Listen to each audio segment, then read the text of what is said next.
My title today for this talk is The Fall into Love. Now, we hear a lot about falling in love and falling for love and falling. He's falling. You can fall in love with a new restaurant. You can fall in love with your shoes you love. You can fall in love with people. You can fall in love with an experience you've had or a place you've been, that sort of thing. And that's all wonderful, and I'm including a lot of that in today. And just notice that my title is The Fall into Love. The Fall into Love. And I really started thinking about how much we talk about love like we're falling. We're falling in love. We're falling in this. We're falling in that.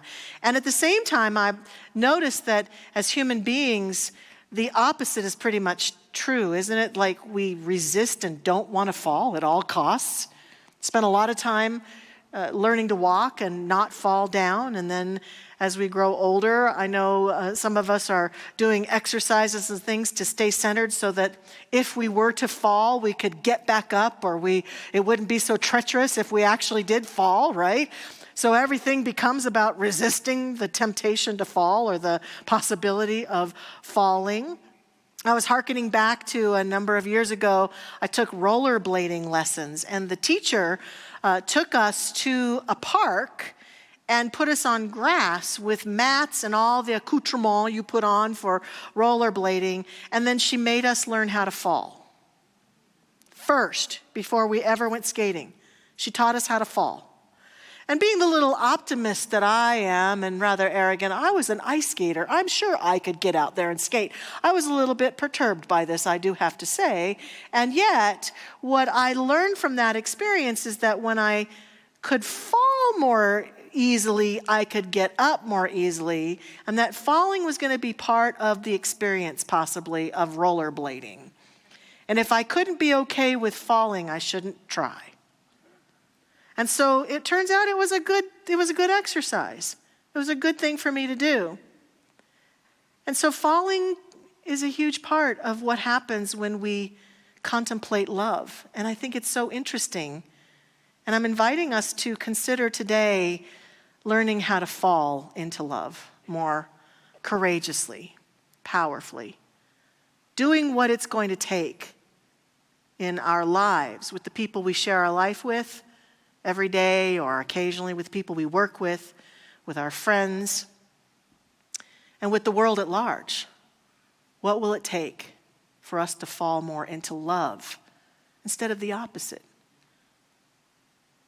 A quote that I think is really significant and is a cornerstone of today's message is from one of my favorite poets, Rumi.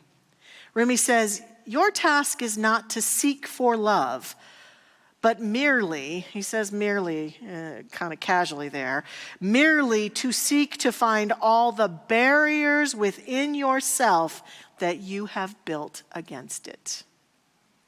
All the barriers we have built within ourselves against love. We justify these barriers a lot. And yet, love requires a fall. It requires courage. It requires some things that we have to give up in order to have it at the deepest level. And I'm not just talking the love of people and the approval of people, which is part of our love story, is that we love to feel loved and accepted by other people, and there's nothing wrong with that. I get it, yet that's become the end-all, be-all for some of us. And there's a deeper love available to us if we're willing to fall into it. My husband and I have season tickets to the Broncos games, which I'm very grateful for. I am a football fan, in case you didn't know it. And I have to admit that there is something that is more joyful to me than watching the football game when we go to the games. And it is the guys who parachute into the stadium, the thunderstorm.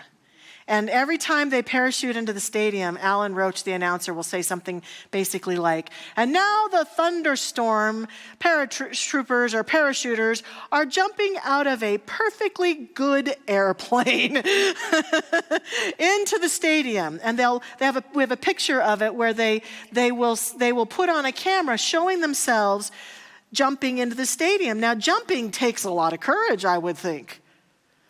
And falling. Imagine jumping out of that plane. Some of you have probably done it. I haven't yet to do it. But jumping out of that plane and the fall, what a trust fall, right?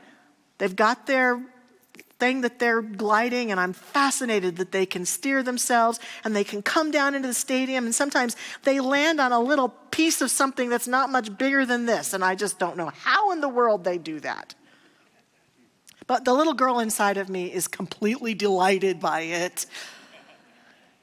And I'm completely delighted when I feel myself or any of us make a choice like that. When I think about humanity and the things that humanity has faced in our history and the things that we've faced in our personal lives and in the world we've shared together, there have been times when we've been being asked to jump out of an airplane in order to fall into love, to have the courage to jump. And the question becomes, will we do it? Will we accept the challenge? Will we deepen and fall more deeply into the profound love that is calling to us? And so there are two major ways that I think we can encourage ourselves and support ourselves and step into that fall more gracefully and consciously. And I accept that they're not the easiest thing to do. Indeed, today I feel like this message might appear at first glance to be somewhat simple. Just love. But it's one of the most challenging things we're invited to do, isn't it? And for eons, we've seen people invite us to it. Great teachers and thinkers and spiritual leaders have challenged us to fall into love. The great teacher Jesus himself, his entire ministry, one could argue, was all about love.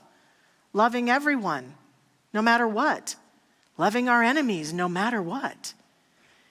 In more modern times, we see I would say, ministries and work of Mahatma Gandhi and nonviolence and the great late Dr. Martin Luther King Jr.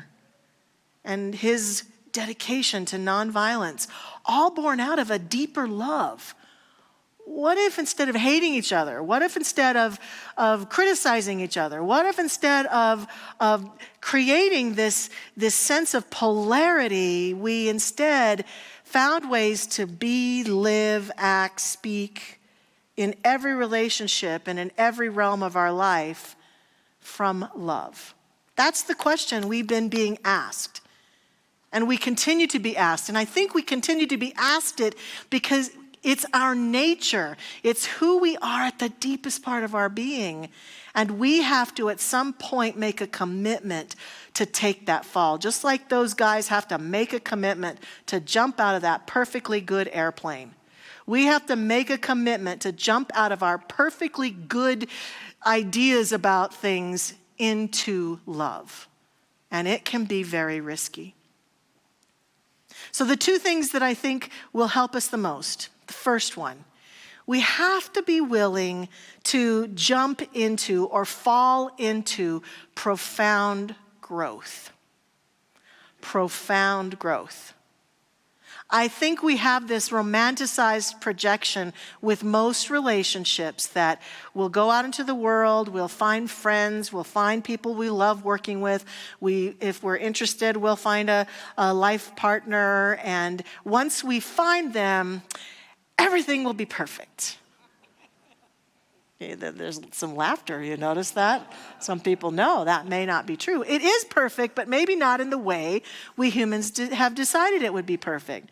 So if we go back to Rumi's quote about removing the barriers, I think a part of that is that the profound growth that love asks us to enter into includes this. You and I have been living our life and having relationships and connections with people all of our lives.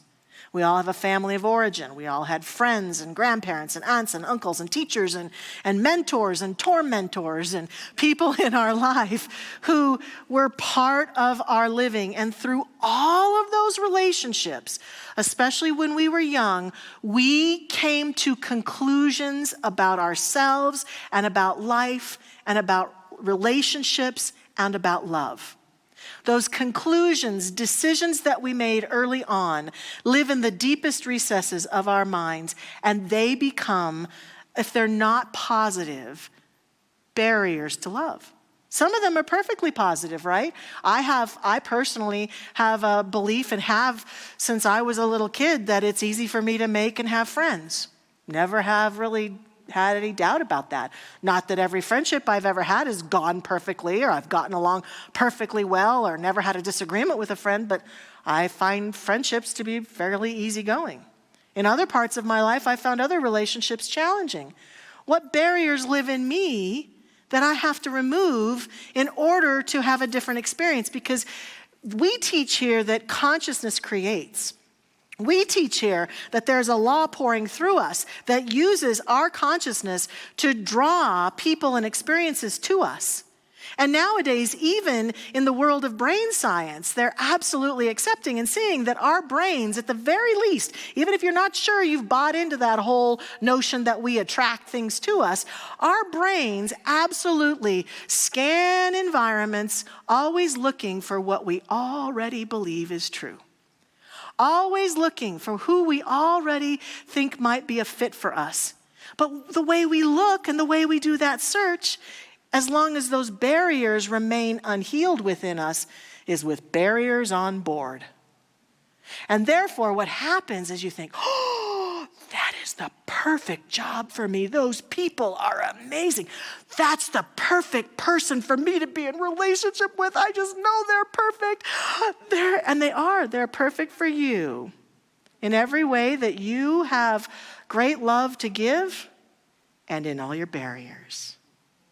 And every barrier that we have to love, deep, abiding, profound love, is activated in our closest relationships. Please tell me I'm not the only one in the room who's had that experience. This is the way it's designed. Not because anyone wants to punish us, but because in order to have love, true love, with any other human being, we have to be willing to walk the holy, sacred walk of profound growth.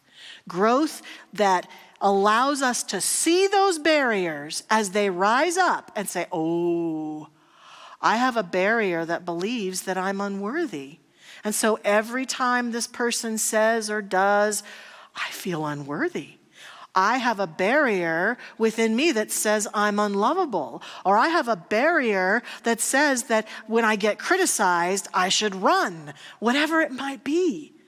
And when we feel those barriers that are wreaking havoc within our relationships rise up, the temptation is to run. The person who wants to and chooses to fall into love, however, takes it on.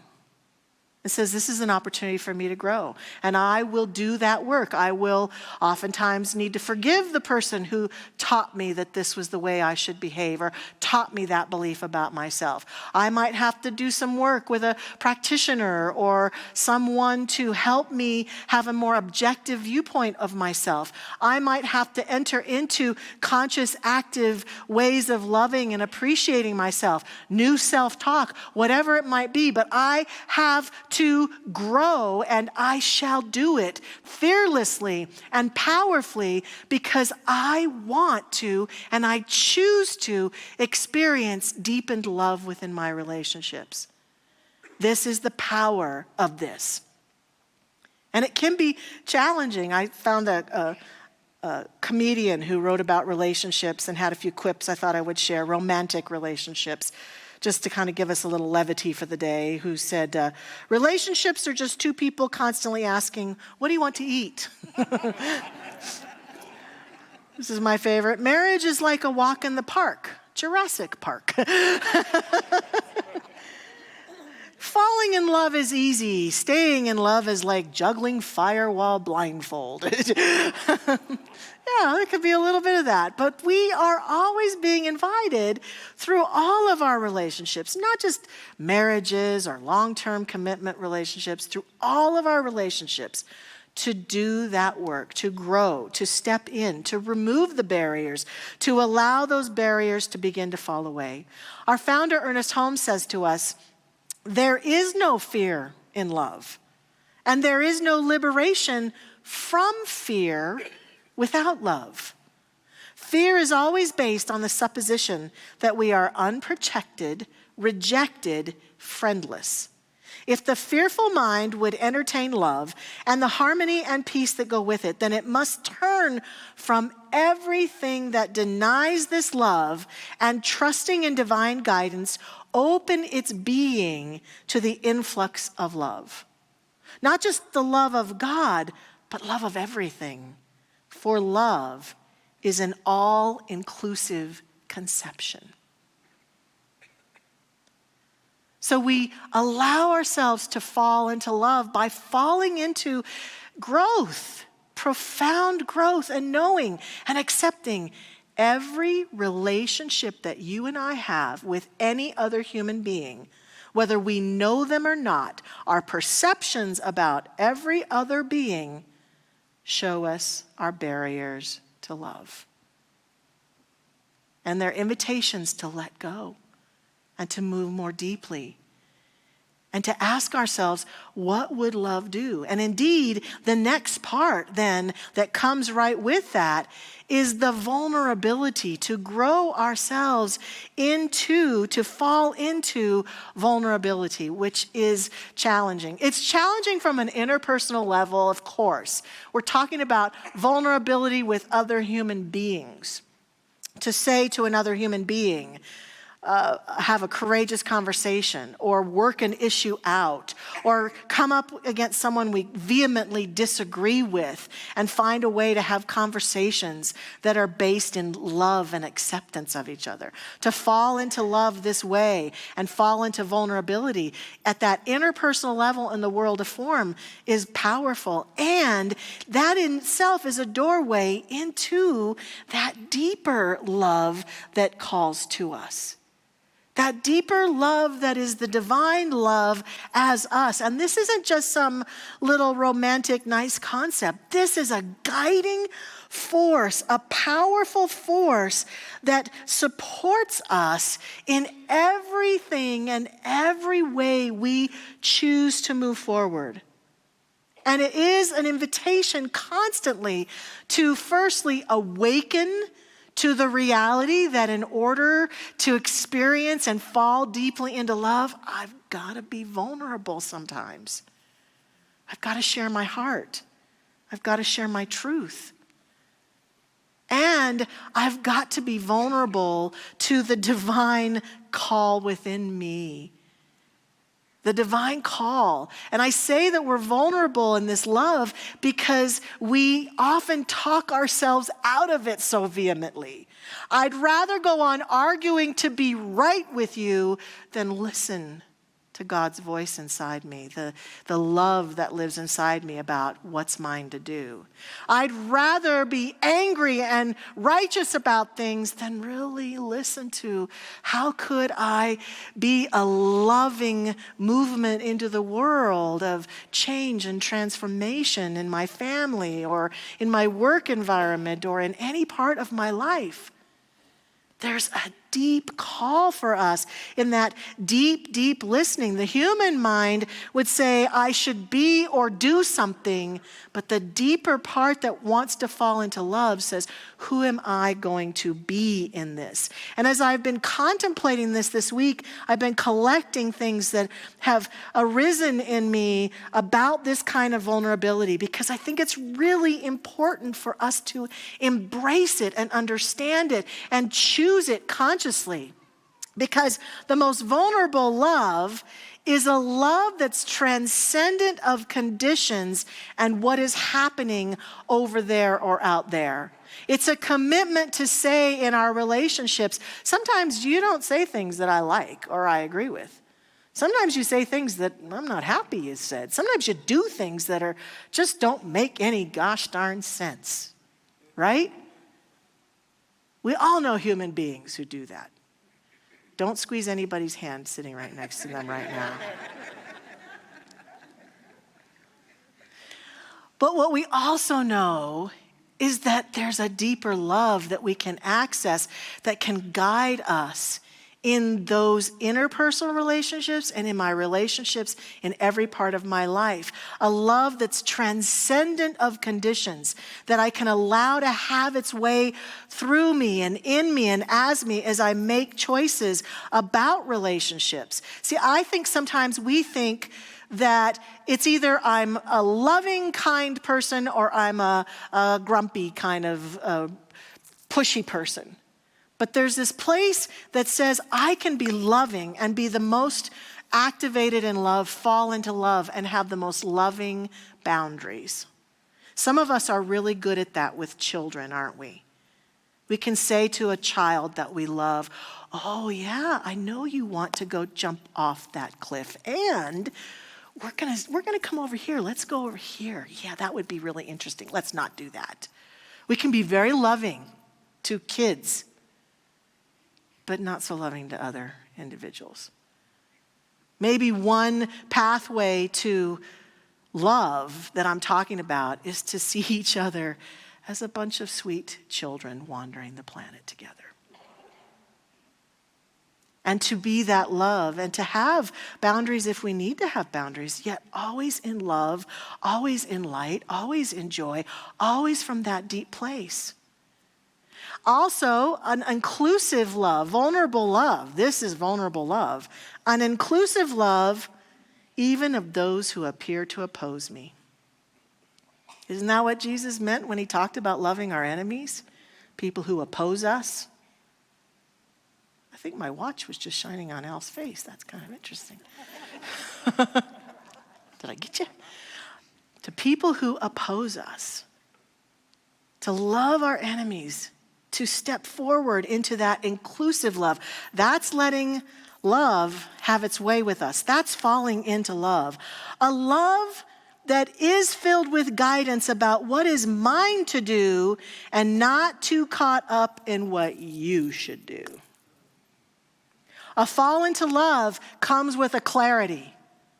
It's mine to take action in this way. It's mine to go out and make a change in this system or in this relationship or in our family or in the workplace. It's mine to go out into society and do something. And that kind of falling into love never has what anyone else needs to be doing. It's clarity. Because it's loving for me and allowing that inner place within me to be guided while accepting and affirming that everyone else has that same guidance, that same love on board that they can fall into, and trusting that they're falling into what serves them. A love that is born of a faith that no matter what happens, I have whatever I need to meet the challenges. To me, that's a bottom line thing that I'm striving for in being part of a spiritual community like this. It's kind of a thing that we hope for in spiritual traditions, that if we get on the best side of God, that no bad things will happen. Bad things just won't happen. The more spiritual you are, the more your consciousness is clean, the more loving you are, that always good things will happen. But we know that's just not true, is it? So we can't always spend our time defending against what if this bad thing happens? What if that bad things happen? But when I'm connected to that divine love within me, the more powerful stance I have is no matter what occurs, I can deal with it. I can handle it. I can move through it. I can survive, or I can thrive, or I can make choices for myself that serve me and my relationship and my family and my life, Powerful, powerful way to live, to fall into that. And to me, that is a vulnerability because it means that we've got to let go of control, of this worldly form control that we think we can have, when all the while love, that voice of divine love is calling to us. And we can live a great life of love and joy. I want to close with one of my other favorite quotes with Ernest Holmes.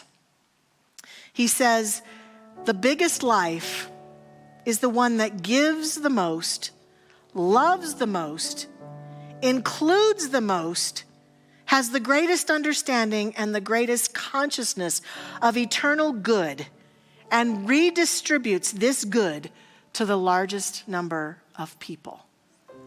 To me, this is a great life, and it is the opportunity that's available to us if we are willing to fall into love and to allow ourselves to grow, fall into growth, and fall into vulnerability. And in those two pathways of falling, what emerges in us, as us, is the centeredness of us, pure, ready to be a loving presence of light. This week as we go forth, I urge us in all of our relationships, in all of our choices, in everything we do to take care of ourselves and other people, I invite us to fall into love over and over and over. And let's do that now together as we pray. We fall into love. I love how Dr. Barry always says we fall into our hearts. And I invite our practitioner prayer partners to stand with me now as we pray this prayer together. And remind us all that at the end of the service, if there are opportunities before you or challenges before you that you'd like to receive an affirmative prayer about, please come forward. Our practitioner prayer partners will be right down here in the front to receive you and pray for you and pray with you. And here and now, I stand in this prayer of the awareness of the divine presence that God is, the truest love of all, the guiding force, the love that calls to humanity loudly and clearly. And each one of us is living in a place of listening right here and right now that allows us to accept and see and honor that love that God is through all things, all people, all experiences, and allows us to more deeply fall into that sense of self as divine love. That place where we accept and affirm who and what we are, and we celebrate this love and feel the growth and the opportunity and the invitation into that vulnerable, sweet space of letting go of all barriers that we have had up until now in our way to love, deep, profound love. Letting go and feeling the guidance of our own lives calling us forth. And so we are absolutely the expression of this love and light this day and every day. I accept and bless us in this awareness and absolutely affirm that we go forth from this place carrying this opening within us. Even the conversation and questioning more deeply anything about this love that allows us to open our hearts and our being to it. We are blessed. And I'm so grateful to accept and affirm this. And it is in that blessedness that I just simply release this word into that law that makes it so. I let it go. I let it be. I know that as it has been spoken, it is done. And I'm so grateful. And so it is. Amen.